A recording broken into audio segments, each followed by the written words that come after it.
लखनऊ को 11-12 करोड़ में मिलने वाले थे ऋषभ पंत, लेकिन बीच में एसआरएच कूदी और मामला 20 करोड़ तक पहुंचा। लेकिन फिर दिल्ली के वो जो टकलू भाई साहब के बारे में जो मीम बनते हैं ना कि भैया ये गंजा आता है और लोगों का प्राइस बढ़ाकर चला जाता है, मामला वहां तक पहुंचा। लेकिन फिर एलएसजी ने एक ऐसा मूव चला कि धुआं उठ गया और पंत की कीमत पहुंच गई 27 करोड़। एक कहानी। दूसरी कहानी आती है श्रेयस अय्यर की। भाई साहब 26 करोड़ 75 लाख। जब ये पहले आए तो सारे रिकॉर्ड तोड़े, और रिकॉर्ड तोड़ने के साथ एक इनकी कहानी इंटरेस्टिंग ये हो जाती है कि पंजाब वालों ने कहा था कि पर्स हमारे पास सबसे ज्यादा है, तो ऐसा करते हैं खरीद लेते हैं, चलेगा। ऊपर जाते गए 26 करोड़ 75 लाख जब इन भाई साहब की बॉली लग रही थी, सबसे ऊपर थे। अब बात यह कि यह गलती है या फिर स्ट्रैटेजी। देखो, गलती इसलिए क्योंकि श्रेयस अय्यर का प्राइस बहुत ज्यादा हाई हो गया।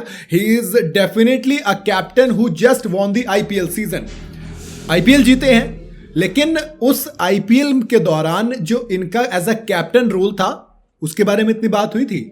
शायद नहीं, क्योंकि गौतम गंभीर के बारे में ज्यादा बात हो रही थी। बट अगेन, पंजाब अभी तक आईपीएल का एक भी सीजन नहीं जीती, तो ऐसे में उसे एक विनिंग कैप्टन चाहिए था। ऊपर से एक जो रिकी पॉन्टिंग का फैक्टर है वो भी काफी इंपॉर्टेंट रहा। खुद रिकी पॉन्टिंग ने ऑक्शन के बाद कहा कि मैंने अय्यर के साथ 3-4 साल काम किया, तो मुझे मालूम है कि वो किस तरीके का प्लेयर है और किस तरीके का वो कैप्टन है। कैप्टन के बारे में सवाल किया गया तो उन्होंने कहा था कि बात हुई नहीं है, बट कर लेंगे बात।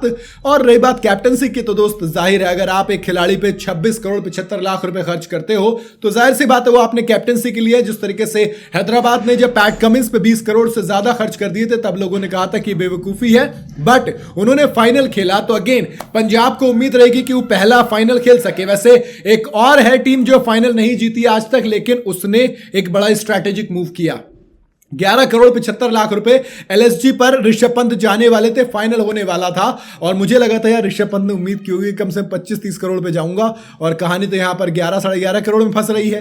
फिर टेबल पे कूदती है एसआरएच, क्योंकि उसके हिसाब से बिल्कुल एक परफेक्ट चॉइस थी। आपको अटैकिंग क्रिकेट खेलना है, अभिषेक शर्मा आपके पास है, पैट कमिंस का स्टाइल ऑफ क्रिकेट जो चाहिए वो उनको मिल रहा है। लेकिन वहां पर एक चीज हो गई कि जो मामला था वो ऊपर जाने लग गया। लेकिन हैदराबाद ने एक पॉइंट पर जाकर कहा कि भैया इससे ज्यादा पैसा हम तुम्हें नहीं दे सकते, और वहां पर उन्होंने ड्रॉप डाउन कर दिया अपना हैमर। बट अगेन वो राइट 20 करोड़ 75 लाख तक कहानी पहुंची। फिर राइट टू मैच वाला कार्ड था, डीसी के पास पहुंचती ऑक्शनरी कि भैया बताइए राइट टू मैच कार्ड इस्तेमाल करेंगे। वहां तो उठा देते, हाँ जी ठीक है हम दे देंगे, बताइए कितना पैसा चाहिए आपको। लेकिन फिर गोयंका साहब ऐसा मूव निकालते हैं, मतलब मैं भी हैरान रह गया। 20 करोड़ 75 लाख, मुझे लगा कि 24-25 करोड़ तक कहानी जाएगी और इतना तो डीसी नहीं देने वाली है। बट अगेन वो सीधा 27 करोड़। जब उनसे पूछा गया तो उन्होंने कहा कि हम एक ऐसा मैजिकल नंबर देना चाहते थे जहां पे डीसी अपने उस राइट टू मैच कार्ड का इस्तेमाल करे ही नहीं। और अगेन वो चीज उनका मूव कामयाब रहा और 27 करोड़ में उनको ऋषभ पंत मिल गया। अब इसकी देखो एक एडवांटेज ये रही कि डीसी एलएसजी के पास 3 प्लेयर हो गए। एक तो बड़ा कोई फेस नहीं था इंडियन प्लेयर के नाम पे, तो वो मोहम्मद शामी, शुभमन गिल, ये जरूर मोहम्मद शामी चले गए, शुभमन गिल जरूर बचे वहां पर, बट अगेन इतना बड़ा ब्रांड नहीं है। और अब ऋषभ पंत, निकोलस पूरन, ये सब आ गए हैं इधर एलएसजी के पास। मतलब शुभमन गिल तो जीटी में, उधर एलएसजी के पास कोई इंडियन बड़ा प्लेयर नहीं बचा था।